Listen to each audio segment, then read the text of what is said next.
sa chaussure d'eau, il est remonté et il a abreuvé le chien en agissant avec miséricorde. Allah tabaraka wa ta'ala, comme le prophète alayhi salatu wassalam l'a rappelé, lui a pardonné tous ses péchés. Parce qu'il a agi avec miséricorde envers un animal, que dire envers un être humain.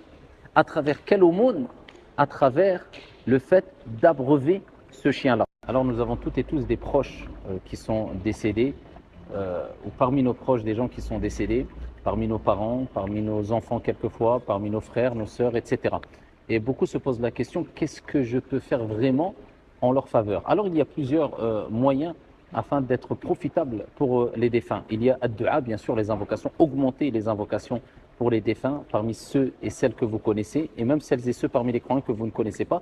Et il y a aussi et surtout une chose spécifique à faire. Et c'est peut-être et sûrement la meilleure des choses.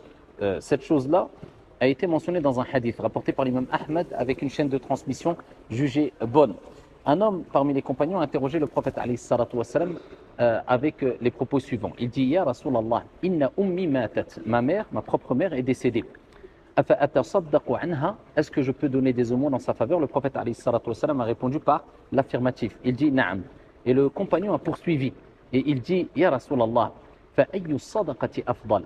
Quelle est la meilleure des aumônes à faire? Et le prophète alayhi salatu wassalam a rappelé quelle est la meilleure des aumônes à faire en faveur des défunts, et il dit saqyul ma, abreuver les gens, donner de l'eau aux personnes dans le besoin en mettant l'intention que la récompense aille pour le défunt. Alors il y a plusieurs moyens, soit en creusant des puits, c'est ce qui est répandu aujourd'hui, alhamdulillah, Dieu soit loué, il est possible de les faire, surtout dans des pays pauvres, à travers des associations transparentes, reconnues, sérieuses, ou bien ne serait-ce que en faisant profiter les personnes parmi les prieurs, les musulmans, les musulmanes qui se rendent dans les mosquées, à titre d'exemple. En tout cas, on sait que cela fait partie des meilleurs, si ce n'est la meilleure aumône en faveur des défunts. Et on retrouve cela aussi dans un hadith rapporté par Al-Bukhari, où il est rapporté qu'un homme était assoiffé.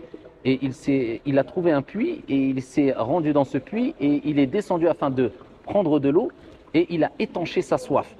Ensuite, il voit devant lui un chien qui a été dans la même situation, qui était assoiffé.